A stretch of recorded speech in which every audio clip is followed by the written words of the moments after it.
بسم الله الرحمن الرحيم. ومن أحسن قولا ممن دعا إلى الله وعمل صالحا وقال إنني من المسلمين. يا أيها الذين آمنوا إذا تداينتم بدين إلى أجل مسمى فاكتبوه وليكتب بينكم كاتب بالعدل ولا يأب كاتب أن يكتب كما علمه الله فليكتب وليملل الذي عليه الحق وليتق الله ربه ولا يبخس منه شيئا فإن كان الذي عليه الحق سفيها أو ضعيفا أو لا يستطيع أن يمل هو فليملل وليه بالعدل واستشهدوا شهيدين من رجالكم فإن لم يكونا رجلين فرجل وامرأتان ممن ترضون من الشهداء أن تضل إحداهما فتذكر إحداهما الأخرى ولا يأبى الشهداء إذا ما دعوا ولا تسأموا أن تكتبوه صغيرا أو كبيرا إلى أجله ذلكم أقسط عند الله وأقوم للشهادة وأدنى ألا ترتابوا إلا أن تكون تجارة حاضرة تديرونها بينكم فليس عليكم جناح ألا تكتبوها وأشهدوا إذا تبايعتم ولا يضار كاتب ولا شهيد وإن تفعلوا فإنه فسوق بكم واتقوا الله ويعلمكم الله والله بكل شيء عليم. السلام عليكم ورحمة الله وبركاته. إن الحمد لله نحمده ونستعينه ونستغفره ونعوذ بالله من شرور أنفسنا ومن سيئات أعمالنا من يهده الله فلا مضل له ومن يضلله فلا هادي له وأشهد أن لا إله إلا الله وحده لا شريك له وأشهد أن محمدا عبده ورسوله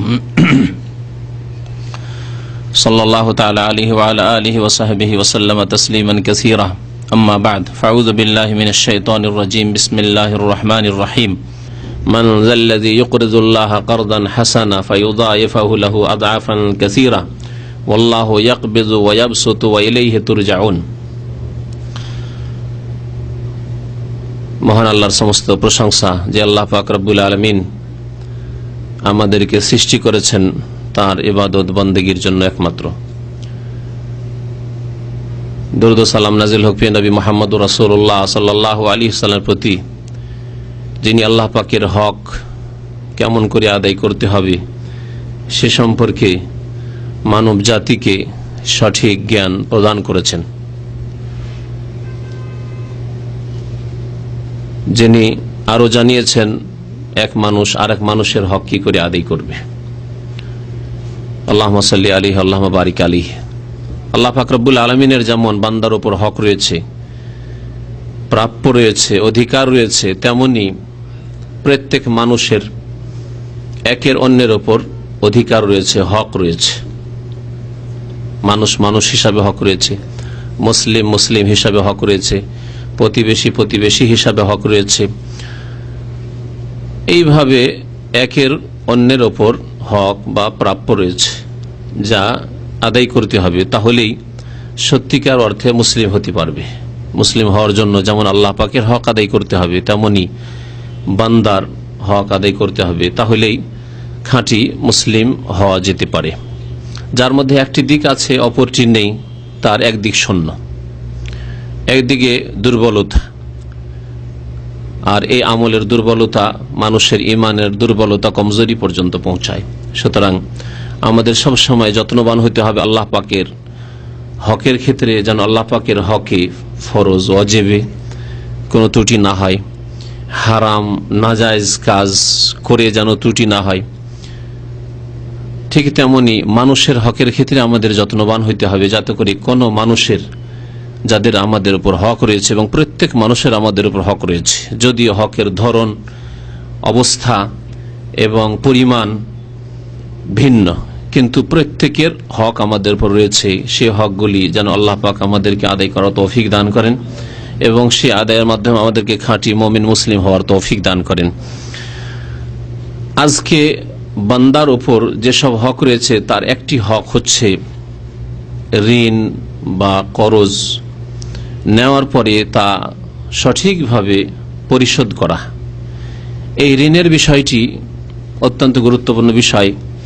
এ সম্পর্কে আজকে আপনাদের সামনে কিছু কথা কোরআন এবং হাদিস থেকে পেশ করতে চাই, যাতে করে ঋণ নেওয়ার ক্ষেত্রেও আমরা সতর্ক হই, আর ঋণ পরিশোধ করার ক্ষেত্রেও যাতে করে আমরা সতর্ক হতে পারি, ঋণ দেওয়ার ক্ষেত্রেও যাতে করে আমরা জানতে পারি যে ঋণ দেওয়ার ক্ষেত্রে আমাদের কতটুকু আমাদের আল্লাহ পাক রব্বুল আলামিন পুরস্কার রেখেছেন বা ফজিলত রেখেছেন।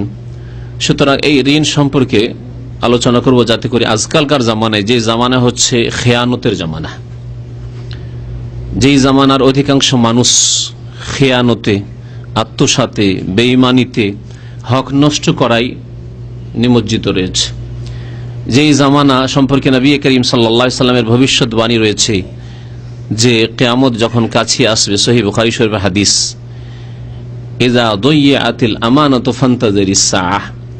নবী করিম সাল্লাল্লাহু আলাইহি সাল্লাম ইরশাদ করেছেন যে যখন আমানতকে নষ্ট করে দেওয়া হবে তখন তোমরা কিয়ামতের অপেক্ষা করিও।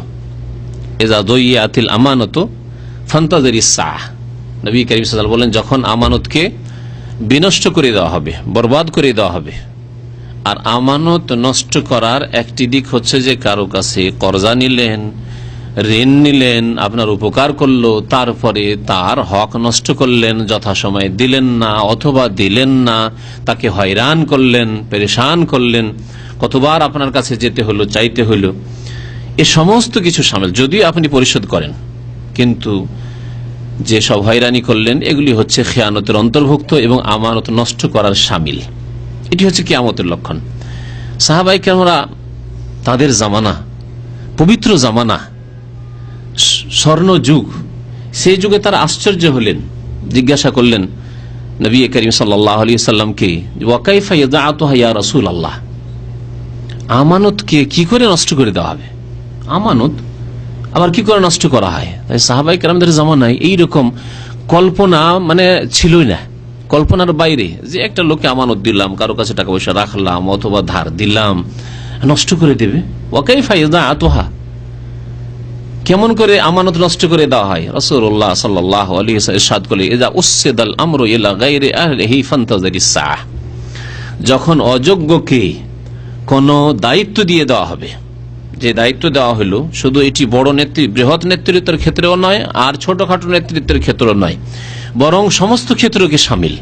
যেমন বৃহৎ নেতৃত্ব মানে দেশের শাসক হওয়া, মালিক হওয়াকেও শামিল, তেমন বাড়ির দায়িত্বশীল হওয়াকে শামিল, এমনকি বাড়িতে যে গৃহিণী রয়েছে তাকেও শামিল, এমনকি টাকা পয়সার আদান প্রদানের ক্ষেত্রেও এজা উসিদাল আমরু ইলা গায়রি আহলিহি, আমাদের যে বিষয় সেই বিষয়ের ওপর ফিট করি এই হাদিসকে। যখন কোনো অযোগ্যকে কোনো দায়িত্ব দিয়ে দিবে বা কোনো কাজ দিয়ে দিবে, কোনো কিছু দিয়ে দিবে, একজন অযোগ্য ব্যক্তি, তার ঈমানের দিক দিয়ে, আমানতের দিক দিয়ে অযোগ্য ব্যক্তি, নামাজ নেই, আজকাল অনেক মানুষ ধার আদান প্রদান করে বেনামাজের সাথে।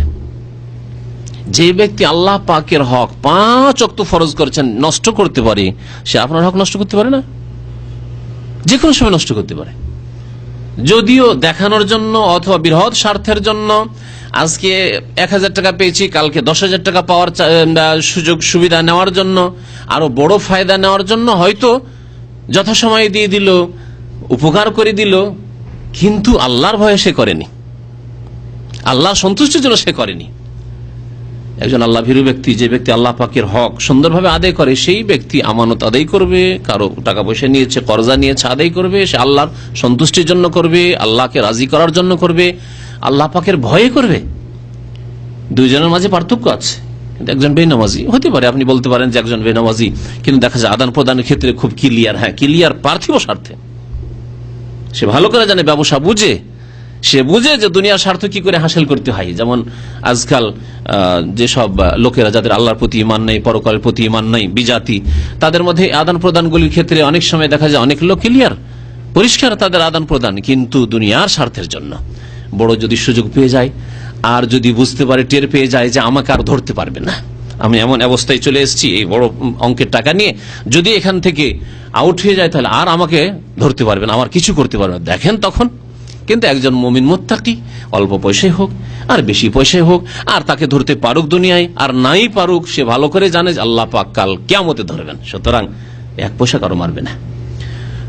তো বলছিলাম যে অযোগ্যকে গায়রে আহল মানে অযোগ্য ব্যক্তি, অযোগ্য ব্যক্তিকে যদি কোনো কিছু দিয়ে দেওয়া হয়, অযোগ্য ব্যক্তিকে যদি দায়িত্ব দিয়ে দেওয়া হয়, অযোগ্য ব্যক্তিকে যদি ধার দিয়ে দেওয়া হয়, অযোগ্য ব্যক্তি আপনি কি করে ধার দিলেন ওই লোকটিকে, ফান্তাজারি সা, তখন কিয়ামতের অপেক্ষা করিও, এটি হচ্ছে আমানতে খেয়ানত। তো আসল বিষয়ের দিকে ফিরে আসে ভূমিকার পরে আল্লাহ পাক রব্বুল আলামিন প্রথম কথা কর্জা দেওয়া, ঋণ দেওয়া, এটি ফজিলতের কাজ। আল্লাহ পাক রব্বুল আলামিন উৎসাহিত করেছেন কোরআনে কারীমে, একাধিক আয়াত রয়েছে এই মর্মে। কোরআনে কারীমে যে আয়াতগুলি ঋণ দেওয়া সম্পর্কে রয়েছে তাকে আল্লাহ পাক কারজে হাসানা বলেছেন। কারজে হাসানা মানে শুধু ঋণ দেওয়া নয়, বরং কারজে হাসানার যেটি আরো এর চাইতে বেশি প্রসিদ্ধ অর্থ তাফসিরের কিতাবাদিতে, তা হচ্ছে দান খেরাত করা। এবং আল্লাহ পাক রব্বুল আলামিন এখানে বান্দাকে কারজে হাসানা বা ঋণ দেওয়ার কথা বলেনি, স্বয়ং আল্লাহ পাক রব্বুল আলামিনকে ঋণ দেওয়ার কথা বলেছেন। মহান আল্লাহ ইরশাদ করেছেন সূরা বাকারার 245 নম্বর আয়াতে, এখানে কারজে হাসানার কথা আল্লাহ উল্লেখ করেছেন, মান যাল্লাযী ইউকরিজুল্লাহ কারদান হাসানা, কোন ব্যক্তি রয়েছে, আল্লাহ বলছেন কে আছে এমন, আল্লাযী ইউকরিজুল্লাহ কারদান হাসানা, যে ব্যক্তি আল্লাহকে উত্তম ঋণ দিতে পারে, যে আল্লাহকে উত্তম ঋণ দিতে চায়, উত্তম কর্জা দিতে চায়। শুধু কর্জার কথা বলেন, কারজে হাসানা বলেছেন। কারজে হাসানা আর শুধু কর্জ পার্থক্য কি? কারজে হাসানা যাতে একমাত্র নির্ভেজাল উদ্দেশ্য রয়েছে, আপনার কোনো এই ঋণ দেওয়ায় ভেজাল নেই, মানে পার্থিব স্বার্থ নেই। একে ধার দিলে, প্রথম কথা ধার দিয়ে হারামের রাস্তা খোলা, এটি হচ্ছে এমন কর্জ, এমন ঋণ দেওয়া যেটি হাসানা নয় বরং সাইয়্যা, এর বিপরীত। তা হচ্ছে সুদি আদান প্রদান, যে সুদি ব্যাংকগুলি রয়েছে, যতগুলি পৃথিবীতে সুদি ব্যাংক রয়েছে, আপনাকে লোন দিচ্ছে না, লোন দিচ্ছে, কিন্তু লোন দেওয়ার উদ্দেশ্য হাসানা, সৎ উদ্দেশ্য আপনার উপকার করা না আপনার রক্ত চুষে খাওয়া, শোষণ করা। কোনদিন কোন ব্যক্তি ওদেরকে বলছে না, যারা পুঁজিপতি, যারা সুদ খাচ্ছে ও সুদের উপর টাকা নিচ্ছে ও বড় বড় ব্যবসা হারামের উপর দিয়ে চালাচ্ছে, তাদের কথা উদ্দেশ্য করছে না। জনসাধারণ যারা গরিব মানুষ লোন নিতে যায় ব্যাংকে, কোনদিন লোন নিয়ে বড় লোক হয়েছে? গরিব আরো অধিক গরিব হচ্ছে, আর যারা পয়সাওয়ালা আরো বেশি পয়সাওয়ালা হচ্ছে হারাম খেয়ে, এই সুদ খেয়ে। তো আল্লাহ পাক রব্বুল কারজে হাসান এই জন্য বলেছেন যে এর বিপরীত কর্জা হচ্ছে যে সুদ হাসিল। আমার পয়সা কি বাঁচা নাকি? পয়সা আমি দেব 10,000, নেব 11,000, 12,000 এক বছর পরে। আল্লাহ পাক এই কর্জা হারাম করেছেন, এটি সুদ, এটি কর্জা না, এটি হচ্ছে সুদ। আল্লাহ হারাম করেছেন, সে ব্যাংকের মাধ্যমে হোক আর ব্যক্তির কাছ থেকে হোক, যে কোনো জায়গায় হোক না কেন। বরং একটি পয়সাও যদি বেশি নেন, আশা আকাঙ্ক্ষা রাখেন যে দেবে, আর নেন, চেয়ে নেন, অথবা আশা রাখেন যে দেবে সেই জন্য দিচ্ছি একে, আর পেলেন আপনি, তাহলে সুদ। তবে একটি বিষয় শুধু ব্যতিক্রম, সেটা হচ্ছে যদি জানা নেই যে সে বেশি দেবে, আপনি আল্লাহ সন্তুষ্টির জন্য কারজে হাসানা দিয়েছেন, আর তারপরে আপনি জানেন না যে দেবে, কিন্তু আপনাকে বেশি দেওয়া হয়েছে, এই ক্ষেত্রে কোরআন এবং হাদিসের দলিল রয়েছে যে দেওয়া যেতে পারে। এক ব্যক্তি আমার ইহসান করেছে, আমি বেশি দিলাম, দেওয়া যেতে পারে। কিন্তু আগে থেকে জানা আছে, ফিক্সড হয়ে আছে যে এত টাকা বেশি পাবো, অথবা আশা করা যায়, যদিও পাকা কোনো রকমের শর্ত হয়নি যে কত টাকা বেশি দেওয়া হবে, কিন্তু আশা করা যাচ্ছে যে এই লোকটি দেবে, সেই জন্য দিচ্ছি, এর নাম হচ্ছে সুদ। আল্লাহ পাক রব্বুল আলামিন যে কারজে হাসানা দিতে বলেছেন, তার মানে দুনিয়ার কোনো স্বার্থ রেখে নয়, বরং আল্লাহর সন্তুষ্টির জন্য এই ঋণ দেবে। ঋণ দেওয়ার কথা বলছিলাম কোরআনের ভাষায়, প্রথম কথা আল্লাহর রাস্তায় দান করা। আল্লাহকে কর্জা দেওয়া মানে আল্লাহর রাস্তায় দান করা। কাকে দান করবেন? যাদেরকে আল্লাহ পাক দান করতে বলেছেন, ফকির, মিসকিন, ঋণী, অভাবী, অসুস্থ, পীড়িত, চিকিৎসার পয়সা নেই ইত্যাদি, মুসাফির, রাস্তা থেকে পড়ে আছে, বিদেশে দেশে যাওয়ার মতো ব্যবস্থা নেই ইত্যাদি, যাদের কথা আল্লাহ পাক কোরআনে কারীমে উল্লেখ করেছেন। ইন্নামা সাদাকাতু লিল ফুকারা ওয়াল মাসাকিন, আল্লাহ পাক 8 শ্রেণীর লোকের কথা উল্লেখ করেছেন এইসব ক্ষেত্রে। তো কে আছে যে ব্যক্তি আল্লাহকে উত্তম ঋণ দেবে, অর্থাৎ আল্লাহর রাস্তায় ব্যয় করবে, খরচ করবে। আল্লাহ রাস্তায় যারা খরচ করে সেই ব্যক্তি যেন আল্লাহকে ঋণ দিল। আল্লাহকে যখন দিল, আল্লাহ পরিশোধ করবেন কি দিয়ে? আল্লাহ পাক দুনিয়ার সুখ দিয়ে, দুনিয়াতে উত্তম প্রতিদান দিয়ে, দুনিয়াতে রুজি রেজেকে বদলা দিয়ে, এগুলি তো করবেন আল্লাহ পাক রব্বুল আলামিন, কিন্তু আল্লাহ পাকের শেষ পেমেন্ট হবে জান্নাত দিয়ে, অসংখ্য নেকি দিয়ে, এবং যার পরিণাম হচ্ছে জান্নাত। আল্লাহ পাক তাই বলছেন ফায়ুযায়িফাহু লাহু আযআফান কাসীরা। সুতরাং আল্লাহ পাককে যদি কেউ ঋণ দেয়, তাহলে আল্লাহ পাক কি করবেন? তার জন্য আল্লাহ পাক নেকিকে বহু গুণ করে দেবেন। ফায়ুযায়িফাহু লাহু আযআফান কাসীরা, আল্লাহ পাক তাকে বহু গুণ দেবেন, বহু গুণ ধন সম্পদে বরকত দেবেন, বহু গুণ আল্লাহ পাক নেকি দেবেন। ওয়াল্লাহু ইয়াকবিযু ওয়া ইয়াবসুতু। ভাবিও না যে দান খায়রাত না করলে পয়সা বেশি হয়ে যাবে, কারণ দান খায়রাত করলে তো খরচ হয়ে যাচ্ছে না, বরং আল্লাহ পাক সংকুচিতকারী। আল্লাহ ইচ্ছা করলে আল্লাহ পাক তোমার ধনকে কেড়ে নেবেন, ইয়াকবিযু। আর আল্লাহ ইচ্ছা করলে ওয়ায়াবসুতু, আল্লাহ রাস্তায় ব্যয় করলেন, খরচ করলেন, গরিব, মিসকিন, ইয়েতিম, অনাথ, বিধবা, এদের উপর ওয়ায়াবসুতু। আল্লাহ পাক রব্বুল আলামিন আপনার রুজির দ্বারকে, আপনার ধন সম্পদকে কি করলেন? প্রশস্ত করে দিলেন, বরকত দিয়ে দিলেন। ওয়া ইলাইহি তুরজাউন, এবং মনে রাখবে যে তোমার ধন সম্পদের সাথে চিরকাল থাকবে না, বরং আল্লাহর কাছে তোমাদেরকে প্রত্যাবর্তন করতে হবে, আল্লাহর কাছে ফিরে যেতে হবে। ধন সম্পদ থেকে যাবে, তোমাকে চলে যেতে হবে, অথবা তোমার আগে ধন সম্পদ তোমার চোখের সামনে চলে যাবে। আল্লাহ পাক তাহলে এই আয়াতে উৎসাহিত করেছেন, প্রথম কথা দান খেরাত করতে, দ্বিতীয় তাফসীর হচ্ছে ঋণ দিতে। কারজে হাসানা মানে বাহ্যিক অর্থ নেন, ঋণ দিতে। এই আয়াত দ্বারা বলা যেতে পারে যে যারা ঋণ দেবে আল্লাহ পাক তাকে অনেক নেকি দেবেন। যারা ঋণ দেবে তাদেরকে আল্লাহ পাক রব্বুল আলামিন অনেক নেকি দেবেন, এবং ঋণ দিলে আল্লাহ পাক বরকত দেবেন, রুজিতে বরকত দেবেন। মহান আল্লাহ পাক আর একটি আয়াতে সূরা মায়েদার আয়াত নম্বর 12 তে ইরশাদ করেছেন, ওয়াকাল আল্লাহু ইন্নী মাআকুম। আল্লাহ পাক ইরশাদ করলেন যে আমি তোমাদের সাথে রয়েছি, আমি তোমাদের সাথে রয়েছি। এর মানে নয় যে আল্লাহ সর্বত্র বিরাজমান, যেটি হচ্ছে বিদাতীদের কথা, যেটি হচ্ছে গোমরা পথভ্রষ্টদের কথা। কারণ সে আল্লাহ পাক বলছেন আর রহমান আল আরশ ইস্তাওয়া, আল্লাহ পাক কোথায় রয়েছেন? আরশে সমাসীন রয়েছেন। আল্লাহ তোমাদের সাথে রয়েছেন আর আরশে রয়েছেন। তাহলে কোরআনে কি দ্বন্দ্ব আছে? আল্লাহ একদিন নাজেল করেছেন যে আমি আরশে আছি, আর একদিন ভুলে গেছেন, আগের কথাটি দিয়ে নাজেল করে দিয়েছেন তোমাদের সাথে আছি। দ্বন্দ্ব আছে নাকি? তোমার বুঝতে দ্বন্দ্ব আছে। বিদাতীদের তাফসীর বুঝতে দ্বন্দ্ব আছে, বিশ্বাসে আকীদায় দ্বন্দ্ব আছে, তাদের ধর্মে ভেজাল আছে। কোরআনে কারীমে কোনো দ্বন্দ্ব নেই, বিরোধ নেই। কোরআনে বিরোধ মুক্ত কোরআনে কারীম। কারণ আল্লাহ পাক ভুলে যান, ওমা কানা রব্বুকা নাসিয়া। আল্লাহ পাক কোরআনে কারীমে ইরশাদ করেছেন তোমার রব কখনো ভুলে যান না। 23 বছর আগে যদি নাজিল করে থাকেন যে আল্লাহ আরশে আজিমে আছেন, আর নবী সাল্লাল্লাহু আলাইহি ওয়াসাল্লামের শেষ জীবনে যদি আল্লাহ নাজিল করেন যে তোমাদের সাথে আছে, তার মানে এই নয় যে 23 বছরে ভুলে গেছেন। কিন্তু আমি আপনি অনেক কথাই 2-4 মাসেই ভুলে যায়, বরং 2-4-10 দিনের মধ্যে ভুলে যায়, তাই না? আল্লাহ পাক ভুলে যাননি, আর আল্লাহর কথায় বিরোধ নেই, দ্বন্দ্ব নেই। তবে অর্থ সঠিক বুঝতে হবে।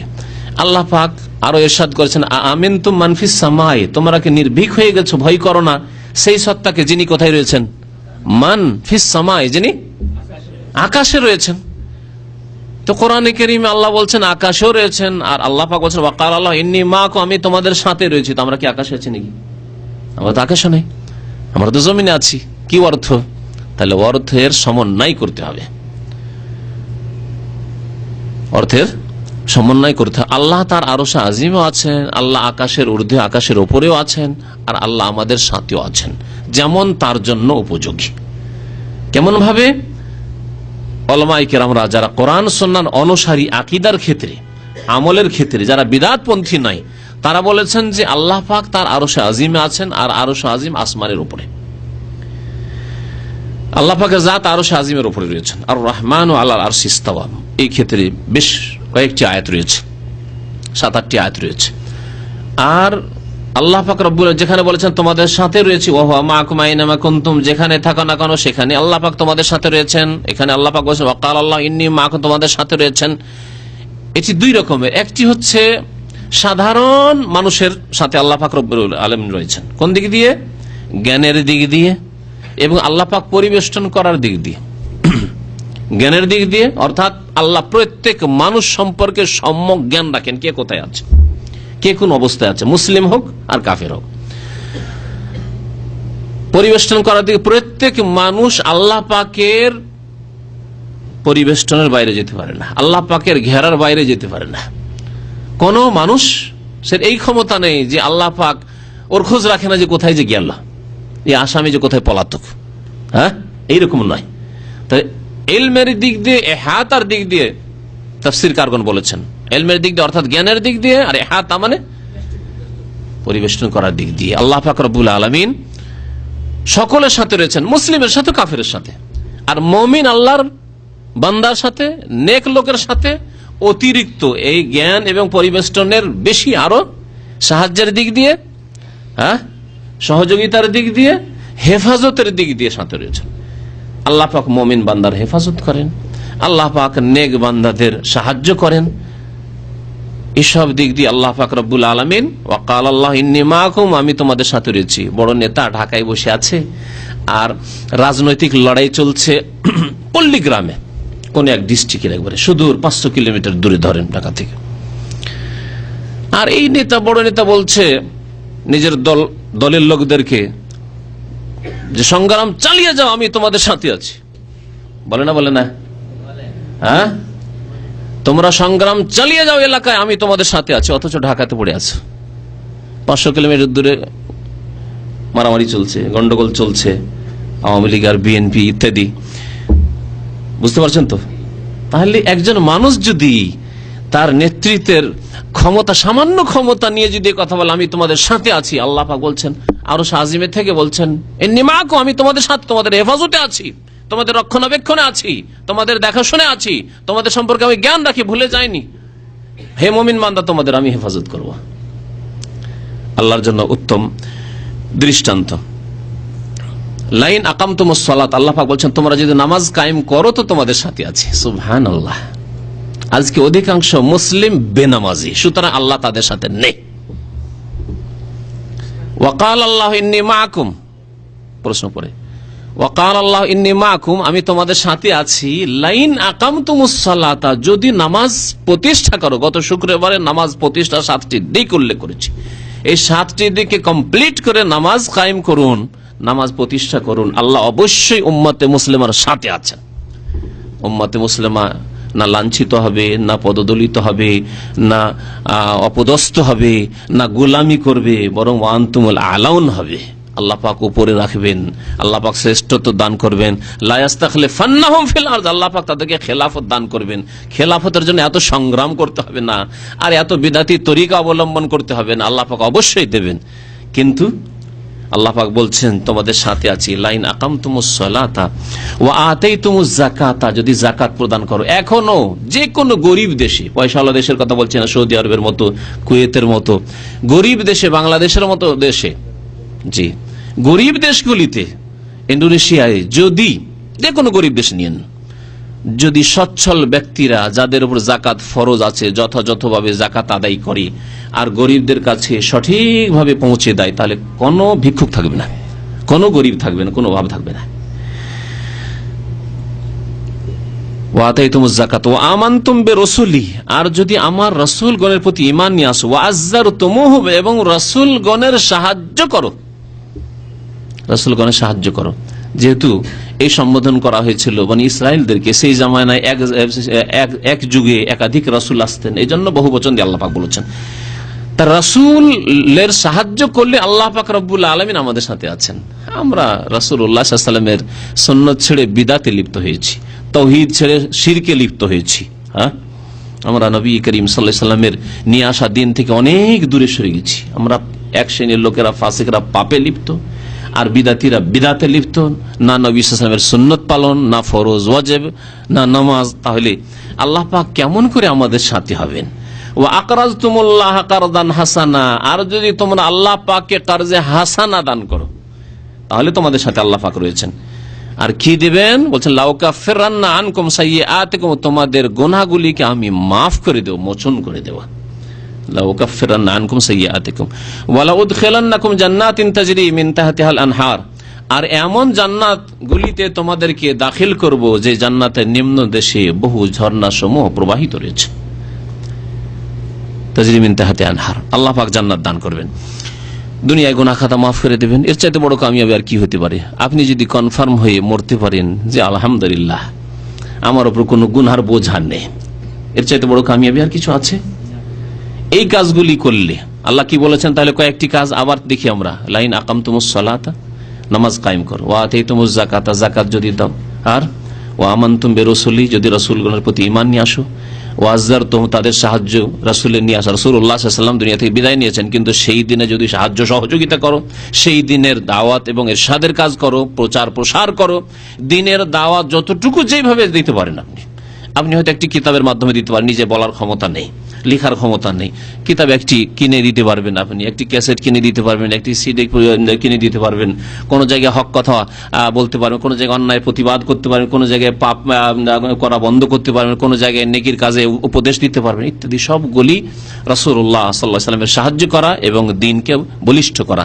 ওয়া আকরাজতুমুল্লাহ কারজান হাসানা, আল্লাহকে যদি উত্তম ঋণ প্রদান করো, মানে দান খেরাত করো, অথবা যদি কোন মুসলিম ভাই বোনদেরকে কারজে হাসান, আল্লাহর সন্তুষ্টির জন্য ঋণ দাও, তাহলে আল্লাহ পাক রব্বুল আলামিন তোমাদের সাথে রয়েছেন।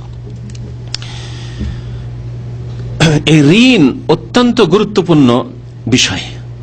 প্রথম কথা, ঋণ নেওয়া থেকে যথাসাধ্য বাঁচার চেষ্টা করতে হবে।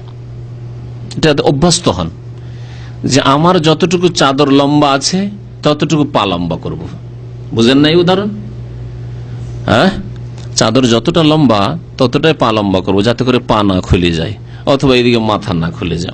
অর্থাৎ যতটা আপনার মান্থলি উপার্জন আছে, ইনকাম আছে, চাকরিজীবী হলে চাকরিতে যত টাকা আপনি পান, অথবা ব্যবসায় হলে যত টাকা আপনার ইনকাম হয়ে আসছে, তত টাকার মাধ্যমে আপনি নিজের পরিবার নিয়ে খাওয়া দাওয়া যে খরচগুলি রয়েছে সেই খরচগুলি আপনি চালাবার চেষ্টা করেন। আর আপনার বেতন হচ্ছে 700 রিয়াল, 400 রিয়াল মোবাইলে যায়, স্ত্রীর সাথে কথা বলে, আর 200 রিয়াল খেতে হবে, এইদিকে মা আছে বাবা আছে তারা বলছে টাকা পাঠাও, আর এদিকে 3 লাখ টাকা খরচ করে এসেছি, যেতে পারছি না, 3 বছর 4 বছর হয়েছে দেশে যেতে পারছি না, কেমন করেই বা যাবো, কারণ আমার তো 400 টাকা মোবাইলই খরচ করতে হবে, নাহলে তো বাঁচবো না। হ্যাঁ, এই যদি আমাদের অবস্থা হয় তাহলে কোনোদিনই ঋণ মুক্ত হইতে পারবেন না, কোনোদিন ঋণ মুক্ত হতে পারবেন না। সুতরাং যথাসাধ্য ঋণ মুক্ত থাকার জন্য চেষ্টা করতে হবে। তার উত্তম পন্থা হচ্ছে যে আমাকে প্রথম দেখে নিতে হবে, আপনাকে প্রত্যেক ভাইকে দেখে নিতে হবে যে আমার ইনকাম মাসিক কত টাকা, যত টাকা আমার ঘরে আসছে তত টাকার মধ্যেই আমার কাজগুলিকে সারব। বরং আমরা যখন প্রবাসী, এখানে চিরকাল নয়, এখান থেকে যদি সম্ভব হয় কিছু বাঁচাবার চেষ্টা করব। এ হচ্ছে জ্ঞানী মানুষের পরিচয়। তাহলে কোনোদিনই কারো কাছে ঋণ চাইতে হবে না এবং কখনো আপনার টেনশন হবে না, মানসিক পীড়ায় ভুগবেন না। আপনি সবসময় আলহামদুলিল্লাহ সুখী থাকবেন মানসিক দিক থেকে, আর মানুষের পক্ষ থেকেও সুখী থাকবেন। কেউ আপনাকে কিছু বলতে আসবে না, কেউ আপনার সম্পর্কে এই সমালোচনা করার সুযোগ পাবে না যে এই লোকটি টাকা পয়সা নিয়েছে এতদিন থেকে দিচ্ছে না, কখন যে দেবে, কোনো সুযোগ পাবে না। আলহামদুলিল্লাহ, এইভাবে যদি চলার চেষ্টা করেন।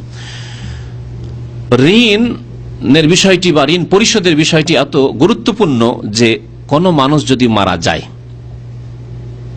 তাহলে পরপর কয়েকটি কাজ করতে হবে, কয়েকটি কাজ তার সম্পর্কে করতে হবে। মাইয়াতের সাথে, মৃত ব্যক্তির সাথে কয়েকটি অধিকার জড়িত। ফারাইজের কিতাবে আমরা যখন ছাত্র জীবনে পড়েছিলাম, ইয়াতাআল্লাকু বিল মাইয়িতি হুকুকুন আরবা, 4টি হক, 4টি অধিকার জড়িত হচ্ছে প্রতিটি মৃত ব্যক্তি, যে কোনো মানুষ মারা যাবে তার সাথে 4টি হক জড়িত। প্রথম হক হচ্ছে না, প্রথম অধিকার, একজন মানুষ মারা গেছে, লাশ পড়ে আছে, কি করতে হবে? কাফন দাফন করতে হবে। ভালো কথা বলেছেন। প্রথম তার হক যে তাকে এখন মাটির নিচে পৌঁছাতে হবে। যদি ভালো ব্যক্তি হয় তাহলে তাড়াতাড়ি ভালো জায়গায় তাকে পৌঁছে দাও, সে আর আল্লাহর নিয়ামত পাক, আরাম পাক।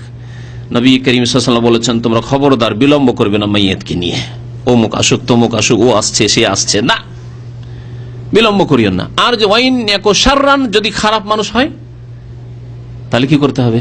তাও তাড়াতাড়ি পৌঁছাতে হবে। শাররুন তাযাউনহু আন রিকাবিকুম, নবী সাল্লাল্লাহু আলাইহি ওয়াসাল্লাম বলছেন, তোমাদের কাঁধ থেকে খারাপকে নামিয়ে ফেলো তাড়াতাড়ি মাটিতে, দেখে আসো, দাফন করে আসো তাড়াতাড়ি। তাহলে সৎ হোক আর অসৎ হোক, এমনকি কাফের হোক বিদিন হোক, জানাজা পড়িয়েন না কাফের বিদিনের, কিন্তু তাড়াতাড়ি করে পুঁতে আসেন, মাটির তলায় তাকে রেখে আসেন, অনিষ্টকে তাড়াতাড়ি করে রেখে আসেন। তো প্রথম হক হচ্ছে মাইয়েতের যে কাফন দাফন করতে হবে। কাফন দাফনের জন্য যে প্রস্তুতি রয়েছে, কারণ অনেক জায়গায় বিনা পয়সা, অনেক গ্রাম অঞ্চলে বিনা পয়সায়, শহরে বিনা পয়সায় হয়। কবরস্থানের জায়গাটুকু কিনতে হয়, অনেকেই জানেন হয়তো, শহরে যারা খোঁজ খবর রাখেন। কাফনের কাপড় অনেক জায়গায় গ্রামে ফ্রি পাওয়া যায়। এই দেশে হয়তো সরকার দিয়ে দেয়, কিন্তু আমাদের কিনতে হয়, অনেককে কিনতে হয়। তো যাই হোক, এই হকগুলি প্রথম আদায় করতে হবে জানাজা প্রস্তুত করার জন্য এবং দাফন করার জন্য যতগুলি খরচ খরচা লাগে। প্রথম যা কিছু তার আছে, পরিত্যক্ত ধন আছে, তার ধন থেকে এটা করা হবে। ছেলেমেয়েরা এসে যেমনই মারা গেছে তাড়াতাড়ি করে টাকা পয়সা ভাগ করা শুরু করলো, এটা চলবে না। আগে কাফন দাফনের খরচ দিতে হবে, কাফন দাফন করার পরে যদি কিছু বাঁচে পরে চিন্তা করবে। 2 নম্বর কাজ, 2 নম্বরে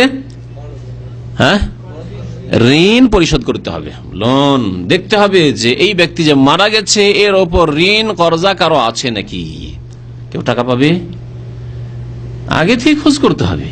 এগুলি বরং ওসিয়ত লিখে রাখতে হবে যে আমার কাছে অমুক অমুক ব্যক্তি এত টাকা পাবে, যদি কারো ঋণ না থাকে লিখে রাখতে হবে, যাতে করে মরে যাওয়ার পরে আপনার আপনজনরা, আত্মীয় স্বজনরা অস্বীকার না করে, আমরা তো জানি না আমরা কোথা থেকে দেবো। আর আমাদের দেশে এটি হয় সাধারণত, হয় না? আমাদের দেশে যেই প্রথাটি আছে সেটা হচ্ছে জানাজার নামাজ এখন শুরু হতে যাচ্ছে, কাতার লেগে গেছে, লোকজন দাঁড়িয়ে গেছে, শুধু তাকবীর বাকি আছে, আর তখন হঠাৎ করে একজন বলছে আমি এই মুখের কাছে এত টাকা পাবো। আর এইটা সময় নাই, তারা অনেক আগে। এবং যে ব্যক্তি মারা যাচ্ছে তার জরুরি ছিল যে সে লিখে রাখবে, তার স্ত্রীকে জানিয়ে রাখবে, তার ছেলে মেয়েদেরকে জানিয়ে রাখবে, তার আত্মীয় স্বজন যে কেউ আছে ঘনিষ্ঠ লোক আমানতদার তাদেরকে জানিয়ে রাখবে, লিখিত রাখবে যাতে প্রমাণ থাকে, এসব করে রাখবে যাতে করে হক তাড়াতাড়ি আদায় হয়ে যায়। হক আদায় হওয়ার পরে যাতে করে কবরে যায়, না হলে কবরে আল্লাহ পাকের আযাবে ফেসে যাবে। তো দ্বিতীয় মাইয়াতের অধিকারের কথা বলছিলাম যে ধন সম্পদ, যে পরিত্যক্ত ধন আছে তা থেকে ঋণ পরিশোধ করতে। ঋণ পরিশোধ করতে গিয়ে দেখা গেল যে 5 বিঘা জমি ছিল, 5 বিঘা জমি পুরো বিক্রি করতে হইলো। বিক্রি করবেন না করবেন না? না বলছে আরে 5 বিঘা বিক্রি করতে ছেলে মেয়ে কি খাবে, আমাদের দেশের মানুষ করবে? এই লোকটি 10 লক্ষ টাকা ঋণ আছে এর ওপর, সুতরাং এই 10 লক্ষ টাকা ঋণ পরিশোধ করতে হলে এর 5 বিঘা জমি আছে সব বিক্রি করতে হয়, করবে? আমার মনে হয় এইরকম আল্লাহর বান্দা পাওয়া মুশকিল আছে আজকালকার জামানায়, আর এই জন্য জান্নাত পাওয়া মুশকিল। আম হাসিবতু আন তাদখুলুল জান্নাহ, আল্লাহ বলছেন জান্নাত কি অত সস্তা নাকি, এত সহজে হাসিল হয়ে যাবে? জান্নাত অত্যন্ত মূল্যবান। আল্লাহর হক আদায় করতে হবে, মানুষের হক আদায় করতে হবে। আপনার ছেলেমেয়েরা 5 বিঘা জমি খাবে আর আপনি মানুষের হক নষ্ট করে রেখেছেন 10 লক্ষ টাকা 5 লক্ষ টাকা, চলবে? আগে জমি বিক্রি করেন, বাড়ি ঘর বিক্রি করেন, দিয়ে পরিশোধ করেন। তবে যদি যারা ঋণ পাবে তারা যদি দয়া করে, তারা যদি বিলম্ব করে যে ঠিক আছে অসুবিধা নেই, জমি জায়গা বিক্রি করার প্রয়োজন নেই, আচ্ছা আমরা সময় দিচ্ছি, সেটি আলাদা কথা। কিন্তু এখানে 2 নম্বর হক হচ্ছে যে ঋণ পরিশোধ করতে হয় পরিত্যক্ত ধন থেকে, জমি জায়গার আকারে থাক আর স্বর্ণ চাঁদির আকারে থাক, টাকা পয়সার আকারে থাক, যেখানেই থাক না কেন, যেভাবে থাক না কেন। 3 নম্বরে ওসিয়ত। 3 নম্বরে কি করতে হবে? মাইয়াতের সাথে যে হক জড়িত তা হচ্ছে ওসিয়ত। ওসিয়ত কাকে বলে? ওসিয়ত আর নসিহতে কি পার্থক্য আছে? নসিহত মানে উপদেশ দেওয়া। আমাদের দেশের লোকেরা ওয়াজ নসিহত বলে না। নসিহত মানে উপদেশ দেওয়া। উপদেশ যে কোনো ব্যক্তির পক্ষ থেকে হইতে পারে, অভিভাবকের পক্ষ থেকে, যে ব্যক্তি মারা যাচ্ছে, অসুস্থ ব্যক্তি মৃত শয্যায়, তার পক্ষ থেকে উপদেশ হতে পারে। নসিহত করছে যে বাবা, ছেলে মেয়েদেরকে তোমার নামাজ পড়ি। স্ত্রীকে বলছে যে খুব পর্দা পুশিদা হয়ে থাকিও, খুব দিনদারির সাথে থাকিও, খবরদার দিনের বাইরে যেও না, নামাজ গাফিলতি করি, ইত্যাদি নসিহত। ভালো কথা বলছে, নসিহত এগুলি। আর ওসিয়ত, আর এই নসিহত যে কোনো সময় হতে পারে, সুস্থতায় হতে পারে, অসুস্থতায় হতে পারে, মৃত্যুর পূর্ব মুহূর্তে হতে পারে, আগেও হতে পারে, যৌবনে হতে পারে। বিদেশে আসছেন, আপনাকে আপনার আম্মা আব্বা নসিহত করছে। নসিহত মৃত্যুর পূর্ব মুহূর্তে যা হয়, আর বিশেষ করে যদি ধন সম্পদের সাথে সম্পর্কিত থাকে, টাকা পয়সার সাথে সম্পর্কিত থাকে, তাহলে একে ওসিয়ত বলা হয়। আল্লাহ পাক এই ওসিয়তের কথা কোরআনে কারীমে উল্লেখ করেছেন। ইউসিকুমুল্লাহু ফি আওলাদিকুম লিযাকারি মিসলু হাযিল উনসায়াইন ফাইন কুন্না নিসাআন ফাওকা সানাতাইন ফালাহুন্না সুলুসু মা তারাক। এই লম্বা আয়াতের শেষখানে বলছেন আল্লাহ পাক মিন বাদি ওয়াসিয়াতিন ইউসি বিহা আও দাইন। অন্য আয়াতে বলছেন মিন বাদি ওয়াসিয়াতিন তুসুনা বিহা আও দাইন। আল্লাহ পাক এখানে ওসিয়তের কথা উল্লেখ করেছেন, আর দাইন লোনের কথা, ঋণ কর্জার কথা আল্লাহ পাক উল্লেখ করেছেন এই আয়াতে। তাহলে এই দুইটি বিধান রয়েছে। মৃত ব্যক্তি পরিত্যক্ত ধন সম্পদ ছেড়ে যাচ্ছে, আল্লাহ পাক বলছেন ইউসিকুমুল্লাহু ফি আওলাদিকুম, তোমাদের ছেলে মেয়েদের ক্ষেত্রে আল্লাহ পাক উপদেশ দান করছেন, ওসিয়ত। আল্লাহ পাকের ওসিয়ত হচ্ছে নসিহত, উপদেশ। তাহলে ওসিয়ত অনেক সময় নসিহত উপদেশের অর্থে ব্যবহার হয়। আল্লাহ পাকের পক্ষ থেকে উপদেশ কি? আদেশ প্রদান। ওয়াসাইনাল ইনসানা বিওয়ালিদাইহি, আমি মানুষকে ওসিয়ত করেছি, মানে আদেশ প্রদান করেছি আল্লাহ পাকের পক্ষ থেকে যে মাতা পিতার সাথে সদাচরণ করবে। আল্লাহ পাক রব্বুল আলামিন ওসিয়তের কথা কোরআনে কারীমে উল্লেখ করেছেন। এই ওসিয়ত ধন সম্পদ সম্পর্কিত, বিশেষ করে যদি ওই মৃত ব্যক্তি তার জীবদ্দশায় বলে গিয়ে থাকে যে আমার ধন সম্পদ থেকে, আমার জমি জায়গা থেকে মসজিদে 5 কাঠা দান করে দিবে, মাদ্রাসায় 10,000 টাকা দান করে দিবে, আমার অমুক নাতি আছে, তার বাবা মারা গেছে, নাতি যেহেতু ছেলেরা থাকলে নাতি পাবে না, সুতরাং ওই নাতিকে তার জন্য ওসিয়ত, উলামায়ে কেরাম বলেছেন যে ফরজ, কারণ সে ভাগ পাচ্ছে না, বাবা তার মারা গেছে, হয়তো অনেক মেহনত করে গেছে, কিছু রেখে যেতে পারেনি সে। অনেকে এইরকম রয়েছেন, প্রবাসী আছেন, আর সব পাঠাচ্ছেন আমাদের দেশি তরিকায়, বাবার নামে পাঠাচ্ছেন, বাবার নামে পাঠাচ্ছেন, হঠাৎ করে আল্লাহ না করে আপনার ছেলে মেয়ে আছে আর আপনার ইন্তেকাল হয়ে গেল, আপনার আব্বা বেঁচে আছে, টাকা পয়সা কার হাতে? আপনার আব্বার হাতে। আপনার আব্বার ধন সম্পদ কে পাবে? আপনার ভাইয়েরা পেল, আপনার ছেলে মানে আপনার আব্বার নাতি আর কিছু পাচ্ছে না। এই ক্ষেত্রে ওসিয়ত ফরজ ওসিয়ত, আমার নাতিকে 2 বিঘা জমি দিয়ে দিবে, 1/3 অংশ ওসিয়ত করতে পারে। যত ধন সম্পদ আছে তার 1/3 অংশ পর্যন্ত ওসিয়ত করতে পারে। সে মাদ্রাসে দিয়ে দিতে পারে, মসজিদে দিয়ে দিতে পারে, আল্লাহর রাহে দিয়ে দিতে পারে, ইসলামিক প্রতিষ্ঠানে দিয়ে দিতে পারে, যে কোনো ব্যক্তিকে দিয়ে দিতে পারে, যে কোনো বন্ধুকে দিয়ে দিতে পারে, যে কোনো যারা ওয়ারিস নয়, মানে ধন সম্পদে ভাগ পাবে না, তাদেরকে দেবে। যারা ধন সম্পদে আল্লাহ পাক ভাগ নিযুক্ত করেছেন তাদের জন্য ধন সম্পদের ওসিয়ত জায়েজ নয়। নবী করিম সাল্লাল্লাহু আলাইহি ওয়াসাল্লাম ইরশাদ করেছেন একটি হাদিসে, ইন্নাল্লাহ কাদ আতা কুল্লা জি হাক্কিন হাক্কাহু ফালা ওয়াসিয়াতা লিওয়ারিসিন। নিশ্চয় আল্লাহ পাক রব্বুল আলামিন প্রত্যেককে নিজ নিজ প্রাপ্য দিয়ে দিয়েছেন। কে কি পাবে, ছেলে কতটুকু পাবে, মেয়ে কতটুকু পাবে, বোন থাকলে কি পাবে, মা কি পাবে, বাবা কি পাবে, তাই না, দাদা দাদি কি পাবে ইত্যাদি, স্বামী কি পাবে, স্ত্রী, স্বামী মারা গেল তো স্ত্রী কি পাবে। ইন্নাল্লাহ কাদ আতা কুল্লা জি হাক্কিন হাক্কাহু, প্রত্যেক হক ওয়ালার হক আল্লাহ পাক দিয়ে দিয়েছেন, প্রদান করেছেন। ফারায়েজে কোরআনে রয়েছে, নবী সাল্লাল্লাহু আলাইহি ওয়াসাল্লাম হাদিসে রয়েছে। ফালা ওয়াসিয়াতা লিওয়ারিসিন, সুতরাং যেই ব্যক্তি ওয়ারিস হচ্ছে, মানে ধন সম্পদে ভাগ পাচ্ছে নির্ধারিত, তার জন্য ওসিয়ত জায়েজ নাই।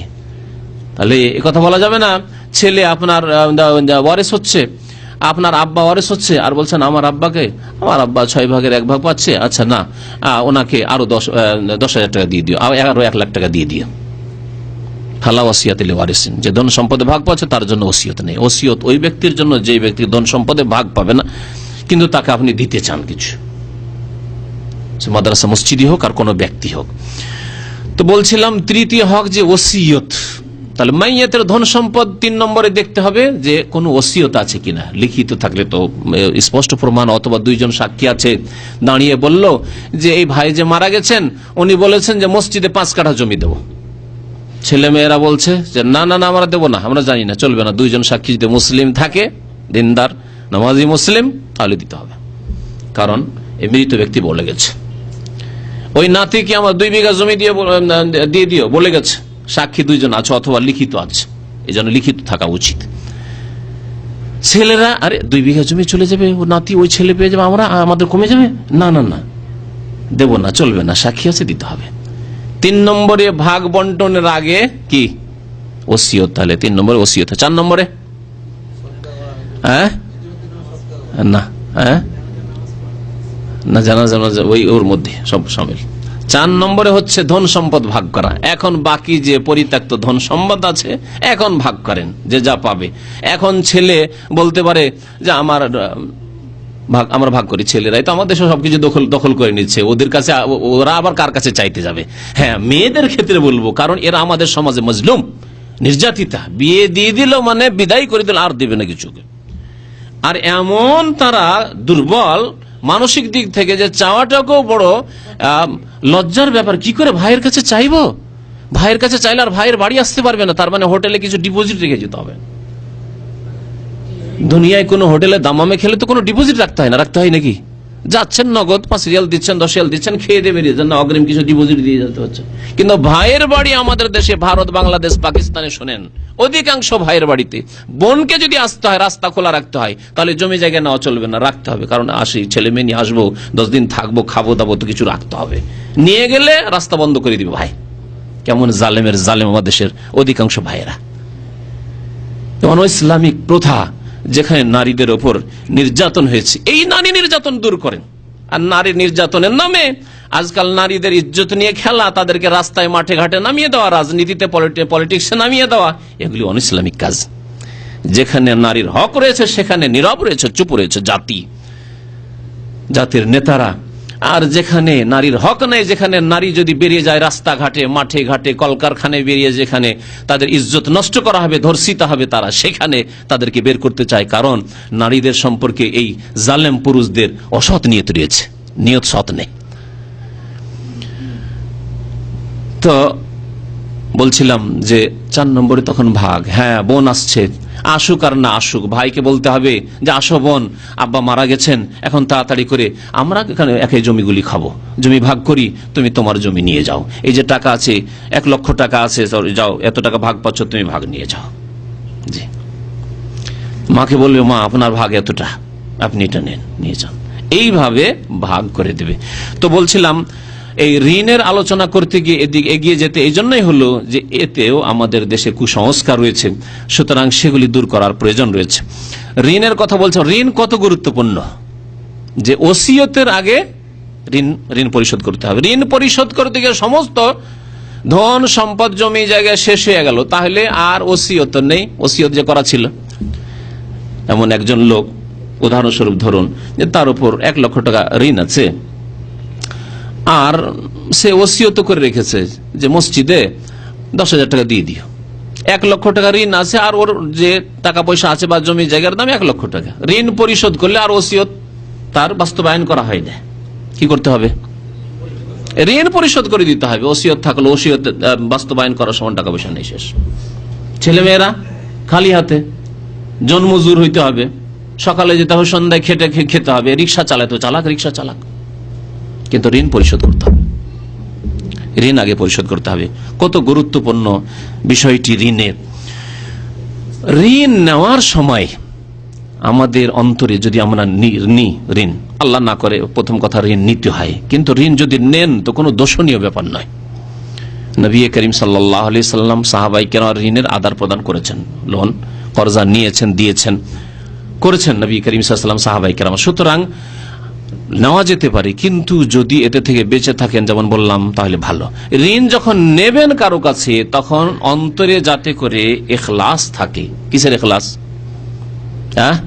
যে আমি যেই সময় নির্ধারিত হয়েছে তার আগে আদায় করব। বা যথাসাধ্য তাড়াতাড়ি করে এই ঋণ পরিশোধ করে দেবো। ঋণ পরিশোধ করলেই আমি আরাম পাবো। এগুলো হচ্ছে ইখলাসের অন্তর্ভুক্ত। আমার উপরে ঋণ রয়েছে, কেন ঋণ থাকবে, ঋণ তাড়াতাড়ি আদায় করবো, আর ঋণ পরিশোধ করে দিলেই আমি আরাম পেলাম। ঋণ আল্লাহ যদি দেরিও হয়, যাতে করে আমি তাড়াতাড়ি করে ঋণ পরিশোধ করতে পারি, আল্লাহর কাছেও কামনা করতে হবে এবং অন্তরে সততাও রাখতে হবে, মনের ইচ্ছাও রাখতে হবে এবং এর জন্য প্রচেষ্টাও চালাতে হবে। শুধু মনের ইচ্ছা রাখলে, মনের ইচ্ছা আছে কিন্তু দিচ্ছেন না, চলবে? তো মনের ইচ্ছাও থাকতে হবে, আল্লাহর কাছে সাহায্য চাইতে হবে ঋণ পরিশোধ করার, এবং তার সাথে সাথে চেষ্টাও করতে হবে যে ঋণটা যাতে করে আমার তাড়াতাড়ি পরিশোধ হয়ে যায়।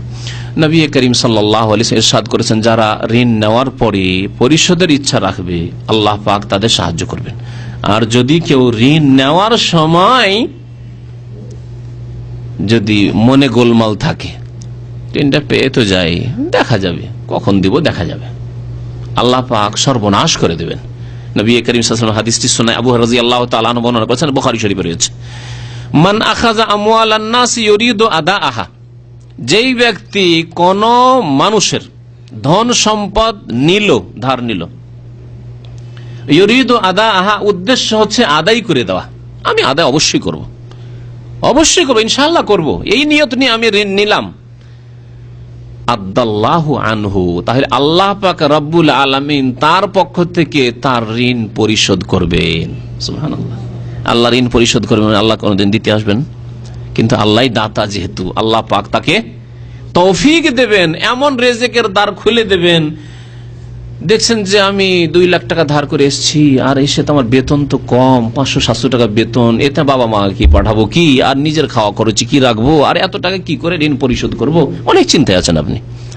কিন্তু যখন আপনি ঋণ নিয়ে এসছেন, তখন আল্লাহর সাথে ইখলাসের সাথে ঋণ নিয়ে এসছেন, আল্লাহ এই ঋণ যাতে করে আমি তাড়াতাড়ি পরিশোধ করতে পারি, আল্লাহ তুমি তৌফিক দাও, ইরিদু আদাহা, ইচ্ছা আছে আদায় করার, তার আল্লাহ পাক এমন রিজিকের রাস্তা খুলে দেবেন যে আপনাকে ভাবতেও হবে না। ওয়ারযুকুহু মিন হাইসু লা ইয়াহতাসিব, মহান আল্লাহ ইরশাদ করেছেন, ওয়া মান ইয়াত্তাকিল্লাহ ইয়াজআল লাহু মাখরাজা, যে ব্যক্তি আল্লাহকে ভয় করে, ঋণ তো নিয়েছি আল্লাহ, কিন্তু আল্লাহ মাফ করো, যাতে করে ঋণ পরিশোধের আগে মওত না চলে আসে, আল্লাহকে ভয় করলো। আর কি করলো? আল্লাহর উপর ভরসা করলো, আল্লাহ তোমার ভরসা, আমার না কফিলের উপর ভরসা, না এই চাকরির উপর ভরসা, না দুনিয়ার কোনো ব্যক্তির উপর ভরসা, আল্লাহ না আর কারো উপর ভরসা, আল্লাহ একমাত্র তোমার ভরসা। ওয়া মান ইয়াতাওয়াক্কাল আলাল্লাহি ফাহুয়া হাসবুহু ওয়া মান ইয়াত্তাকিল্লাহ ইয়াজআল লাহু মাখরাজা ওয়া ইয়ারযুকুহু মিন হাইসু লা ইয়াহতাসিব। আল্লাহকে ভয় করলে আল্লাহ এক রাস্তা খুলবেন, আর 2 নম্বর আল্লাহ পাক এমন জায়গা থেকে তার ঋণ পরিশোধের ব্যবস্থা দেবেন, রিজিকের রাস্তা খুলে দেবেন, লা ইয়াহতাসিব, সে কল্পনাও করেনি, তার কল্পনার বাইরে ছিল। আর তারপরে যদি ভরসা করেন, তাকওয়া অর্জন করলেন, অন্তরে আল্লাহর ভয় যে আমি 1 পয়সা কারো খেয়ে মরবো না, আত্মসাৎ করে মরবো না, ঋণ পরিশোধ করবো, এই তাকওয়া। আর তার সাথে সাথে আল্লাহর উপর ভরসা যে আল্লাহ তুমি সবকিছুর মালিক, আল্লাহ আল্লাহ ঋণ পরিশোধের তৌফিক দাতা একমাত্র তুমি, তোমার উপর ভরসা। ওয়া মান ইয়াতাওয়াক্কাল আলাল্লাহি ফাহুয়া হাসবুহু, তাহলে আল্লাহ পাক তার জন্য যথেষ্ট, তার ঋণ আদায় কেমন করে করতে হবে আল্লাহ পাক যথেষ্ট তার জন্য। এই ঈমান আমাদের থাকতে হবে কোরআনে কারীমের প্রতি, যে আল্লাহ পাক যদি সৎ অন্তর থাকে আপনার আমার, তাই আল্লাহ পাক অবশ্যই তৌফিক দেবেন। ওমান আখাযা ইউরিদু ইতলাফাহা, আর কোন ব্যক্তি যদি কারো কাছ থেকে লোন নিল, আজকাল যারা ব্যাংকে লোন নেয় তাদের অবস্থা জানেন কি? হ্যাঁ, যারা ব্যাংকে লোন নেয় অধিকাংশই তারা উদ্দেশ্য বেঈমানি আত্মসাৎ করা, বিশেষ করে বড় বড় পয়সাওয়ালা ওকে কি করবে, ধরে নিয়ে আসবে, কোন রকম করে বেঈমানি করে আত্মসাৎ করে এদিক সেদিক করে শেষে দেখা যাবে যদি একেবারে মানে নিরুপায় হয়ে যায়, না দিলে আর হচ্ছে না, একেবারে জেলে চলে যেতে হবে, তখন হয়তো দেবে, না হলে সোজা ভাবে কখনো দেবে না। এক তো হারাম সুদের ওপর ঋণ নিয়ে আসে, তারপরে যদি সুদি নাও হয়, ধরেন ইসলামী ব্যাংকের সাথে আদান প্রদান করছে, তারপরে যদি এরকম করে, যদি কোনো ব্যক্তির কাছ থেকে কোনো প্রতিষ্ঠানের কাছ থেকে ঋণ নেই, ইউরিদু ইতলাফাহা, কিন্তু ঋণ পরিশোধের ইচ্ছা নেই, টাকা হাতে পেয়ে গেছে। আর আজকালকার অধিকাংশ মানুষের অবস্থা, আমি মাঝে মাঝে বলি, ব্যক্তি আলোচনায় বলি এই কথা, যে আজকাল কোনো ব্যক্তিকে ঋণ দিয়ে দেন, দিয়ে তার দয়ার আশাবাদী হয়ে যান আপনি, বুঝতে পারছেন তো? আশা করি তার দয়ার আশাবাদী, তার যদি দয়া মায়া হয় যে বেচারা দিয়েছে তার টাকা, তো টাকাটা দিই, কোনদিন দয়া হয়তো দেবে, আর যদি দয়া মায়া না হয়তো দেবে না। তার রহম করম দয়ার উপর আপনি নির্ভরশীল। এখন আপনার যে ন্যায্য হক আপনি দিয়েছেন, আপনার মেহনত করার টাকা আপনি যে চাইবেন আর যথা সময় যে সময় দিতে চেয়েছে দেবে, বা আপনার যখন প্রয়োজন হয়েছে এখন হঠাৎ করে দেশে যাচ্ছেন বা এই টাকাটা দাও, যেখান থেকে হোক ব্যবস্থা করে দেবেন, না না না না, নিজের কাজ চলতে আছে, আমার সমস্ত কাজ চলতে আছে, আমার কাজে বাধা নেই, কিন্তু ঋণ পরিশোধ দয়া হইলে দেবে, আর যদি দয়া না হয় নিষ্ঠুর হয় দেবে না। আল্লাহর ভয় নেই, পরকালের চিন্তা নেই, আল্লাহর কাছে জবাবদাহি করতে হবে, জাহান্নামে যেতে হবে। মানুষের হক খেয়ে মরলে আল্লাহ পাক কোনোদিন মাফ করবেন না, আল্লাহর হক কোনোদিন মাফ করতে পারেন, মানুষের হক আল্লাহ মাফ করবে না। এসব চেতনা ঈমান অনেক দূরে চলে গেছে। নবী করিম সাল্লাল্লাহু আলাইহি ওয়াসাল্লাম বলেন, আখাযা ইউরিদু ইতলাফা আতলাফাহুল্লাহ, যেই ব্যক্তি কারো কাছ থেকে ঋণ নিল, কর্জা নিল, তারপরে দেওয়ার উদ্দেশ্য নেই, আল্লাহ তাকে ধ্বংস করে দেবেন, আতলাফাহুল্লাহ, নষ্ট করে দেবেন, সর্বনাশ করে দেবেন। বুখারী শরীফের হাদিস। তিরমিজি এবং মুসলিম শরীফের আরেকটি হাদিস রয়েছে যে ঋণের গুনাহ মাফ হয় না, ঋণের গুনাহ মাফ হয় না।